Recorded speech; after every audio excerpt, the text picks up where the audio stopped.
اعوذ باللہ من الشیطان الرجیم بسم اللہ الرحمن الرحیم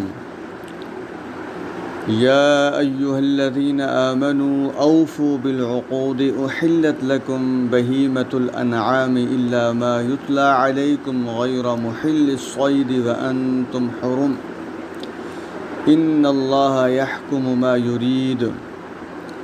یا ایہا الذین آمنوا لا تحلوا شعائر اللہ ولا الشہر الحرام ولا الہدی ولا القلائد ولا آمین البیت الحرام یبتغون فضلا من ربهم ورضوانا وإذا حللتم فاصطادوا ولا يجرمنكم شنآن قوم أن صدوكم عن المسجد الحرام أن تعتدوا وتعاونوا على البر والتقوى ولا تعاونوا على الإثم والعدوان واتقوا الله إن الله شديد العقاب صدق الله العلي العظيم۔ سورۃ المائدہ ہمارے سلیبس میں شامل ہے۔ آج ہم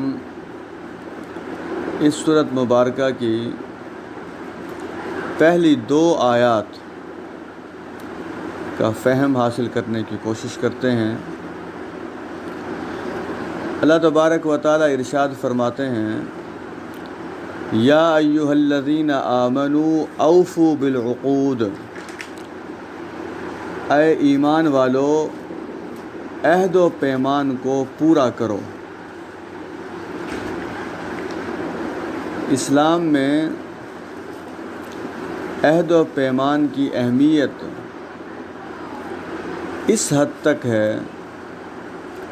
کہ نبی اکرم صلی اللہ علیہ وسلم نے فرمایا، لا دین لمن لا عہد لہ، اس شخص کا کوئی دین نہیں جس کے اندر وعدہ وفائی نہیں۔ تو اس سورۃ مبارکہ کے آغاز میں اہل ایمان کو یہ ہدایت دی جا رہی ہے کہ وہ وعدے چاہے اللہ تبارک و تعالیٰ کے حوالے سے ہوں، چاہے مسلمانوں کے حوالے سے ہوں مختلف معاملات میں، یا انسانوں سے کیے گئے معاہدے ہوں،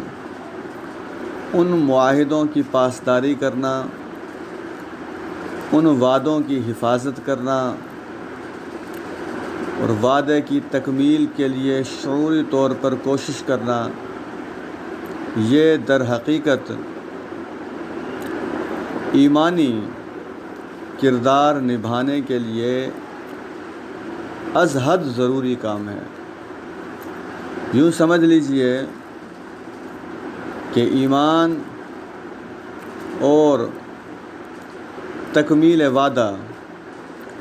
یہ لازم و ملزوم چیزیں ہیں۔ ایک مومن حد الامکان کوشش یہ کرتا ہے کہ وہ خود کو وعدہ شکنی سے بچائے اور وعدہ وفائی کی جتنی صورتیں ہیں انہیں عملاً اختیار کرے۔ یہ سورۃ مبارکہ چونکہ مختلف احکامات پر مشتمل ہے، مدینہ منورہ میں اسلامی ریاست قائم ہونے جا رہی تھی، قائم ہو چکی تھی، اس کے مختلف پہلو مختلف صورتوں میں بیان کیے گئے۔ اس سورۃ مبارکہ میں بھی جتنے پہلو ہیں احکامات کے حوالے سے وہ انشاءاللہ آیات قرآنیہ کے ذریعے ہمارے سامنے آتے چلے جائیں گے، لیکن سب سے پہلے ایک بنیاد قائم کی جا رہی ہے کہ اللہ تبارک و تعالی ایمان والوں سے ایمانی کردار کو اپنانے اور ایمانی کردار کو نبھانے کی بات کر رہے ہیں، اور ایمانی کردار کو نبھانے کے لیے ظاہر ہے کہ وعدوں اور معاہدوں کی تکمیل بہت ضروری ہے۔ اس لیے سب سے پہلے ہمیں یہ سمجھ لینا چاہیے کہ کوئی بھی معاشرہ اصلاحی معاشرہ اس وقت کہلاتا ہے، پرامن معاشرہ اس وقت کہلاتا ہے جب اس میں معاشرتی اقدار فروغ پا جائیں۔ معاشرتی اقدار جتنی کمزور ہوں گی، معاشرتی سکون اتنا کم ہوتا چلا جائے گا۔ معاشرتی اقدار جتنی مضبوط ہوں گی، سکون اور راحت اتنا زیادہ ہوتا چلا جائے گا۔ ہمیں جیسے ایمان عزیز ہے اور اسے ہم متاع حیات سمجھتے ہیں اور بہت بڑی دولت سمجھتے ہیں، اور ایمان پر کسی قسم کا کوئی سمجھوتا کرنے کے لیے مسلمان تیار نہیں ہوتے اور نہ ہی ہونا چاہیے، لیکن وعدے کی تکمیل کے حوالے سے ہمارے اندر یہ جذبات پیدا نہیں ہو پاتے۔ دور حاضر کے مسلمانوں کے حوالے سے میں یہ بات کہہ رہا ہوں، ورنہ نبی اکرم صلی اللہ علیہ وسلم اور صحابہ کرام رضی اللہ تعالی عنہم اجمعین اور تابعین، تبع تابعین کی زندگیوں کا جب مطالعہ کیا جائے تو یہ اعلیٰ ترین خصلت ان کے اندر نظر آتی ہے کہ وہ وعدے کو پورا کرنے کے لیے، چاہے وہ انفرادی سطح کا وعدہ ہو یا اجتماعی سطح کا، یا وہ اللہ تبارک و تعالیٰ کے حقوق سے تعلق رکھتا ہو یا مخلوق کے حقوق سے تعلق رکھتا ہو، بندوں کے حقوق سے تعلق رکھتا ہو، وہ انہیں نبھانا بہت زیادہ ضروری سمجھتے تھے۔ اللہ تبارک و تعالیٰ ہمیں بھی قرآن مجید کے اس حکم پر عمل پیرا ہونے کی توفیق عطا فرمائے۔ فرمایا احلت لکم بہیمۃ الانعام، تمہارے لیے مویشی قسم کے جانور حلال کر دیے گئے ہیں۔ اصل میں مویشی کا جو اطلاق ہوتا ہے وہ اونٹ، گائے، بھیڑ، بکری، اور سورۃ الانعام میں اس کی تفصیل بھی موجود ہے۔ یہ 8 قسم کے نر اور مادہ جو جانور ہیں، پھر ان کی خصوصیات، جس جانور کے اندر ان کی خصوصیات کے حوالے سے مشابہت اور مماثلت پائی جاتی ہے، وہ جانور بھی حلال کر دیے گئے ہیں۔ یہ معاہدوں کے بعد فوراً جانوروں کا تذکرہ اس لیے کیا گیا کہ یہ بتایا جائے ایک ایمان والا ایمان قبول کرنے کے بعد جہاں باقی معاملات میں شرعی احکامات کی پابندی کو اختیار کرتا ہے، وہاں انسان کی بنیادی ضروریات میں سے ایک اہم ترین ضرورت غذا ہے۔ غذا کے معاملے میں وہ اپنے طور پر فیصلہ نہیں کرتا، اللہ اور اس کے رسول حضرت محمد صلی اللہ علیہ وسلم نے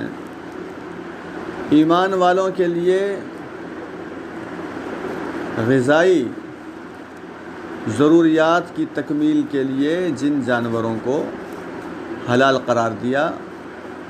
وہ انہیں حلال سمجھتے ہیں، جنہیں حرام قرار دیا وہ انہیں حرام گردانتے ہیں۔ اس حوالے سے وہ خدائی فیصلے کے تابع ہوتے ہیں۔ دیگر باطل مذاہب کی طرح وہ خوراک کے معاملے میں آزادی کو اختیار نہیں کرتے، بلکہ اپنے آپ کو اللہ تبارک و تعالیٰ کے احکامات کے سپرد کرتے ہوئے اسی غذا کو استعمال کرتے ہیں جسے شریعت نے حلال قرار دیا۔ فرمایا الا ما یتلی علیکم، سوائے ان جانوروں کے جو تم پر پڑھے جائیں گے یا جن کا ذکر آگے کیا جا رہا ہے، جو تمہیں بتائے جائیں گے۔ اس کا تذکرہ انشاءاللہ بعد کی جو آیات ہیں اس میں آ جائے گا، اس وقت میں اس کی وضاحت کر دوں گا۔ غیر محل الصید وانتم حرم، البتہ جب تم احرام کی حالت میں ہو تو اس حالت میں تمہارے لیے شکار کرنا جائز نہیں ہے۔ جیسے میں نے عرض کیا کہ اس آیت مبارکہ کا جو پہلا حصہ ہے در حقیقت تمام احکامات کے ساتھ اس کا گہرا ربط ہے۔ اب جو احکامات آ رہے ہیں ان پر عمل درآمد کرنا، انہیں خاطر میں لانا، ان کے مطابق اپنے آپ کو ڈھالنا، یہی ایک مومن کی آزمائش ہے۔ اور آپ جانتے ہیں کہ نبی اکرم صلی اللہ علیہ وسلم کے صحابہ جس آبائی دین کو ترک کر کے دین حقیقی میں شامل ہوئے تھے، دین حقیقی کو اختیار کیا تھا، بہت زیادہ ٹکراؤ موجود تھا۔ آبائی دین کے اندر حلال اور حرام، جانوروں کے لحاظ سے جو حلال اور حرام انہوں نے اپنے طور پہ اختیار کیے ہوئے تھے، وہ خدائی دین کے بالکل برعکس تھا۔ اب اس ٹکراؤ کو اور اس کیفیت کو ذہن سے نکالنا اور اپنے آبائی دین کے غلط فیصلوں کو خاطر میں نہ لانا، اور زندگی کے دیگر معاملات کی طرح خوراک کے معاملے میں بھی خدائی دین کے تابع ہو جانا اور انہی پابندیوں کو اختیار کرنا، یہ جہاں آزمائش ہوتی ہے وہاں در حقیقت عمل کے لحاظ سے یہ ایمان کی معراج بھی ہوتی ہے۔ بندہ مومن سے بجا طور پر یہی توقع کی جاتی ہے اور کی جانی چاہیے کہ اس کی آنکھیں، اس کے کان، اس کا دل مکمل طور پر متوجہ ہوتا ہے قرآن و سنت کی طرف، قرآن و حدیث کی طرف، اللہ اور اس کے رسول کے فرامین کی طرف۔ فرمایا ان اللہ یحکم ما یرید، یقیناً اللہ تبارک و تعالی جو چاہتے ہیں حکم ارشاد فرماتے ہیں۔ دور حاضر میں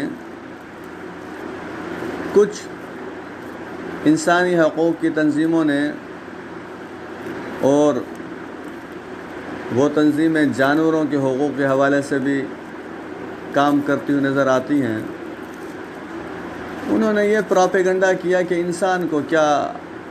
یہ حق حاصل ہے کہ وہ اپنی غذائی ضروریات کو پورا کرنے کے لیے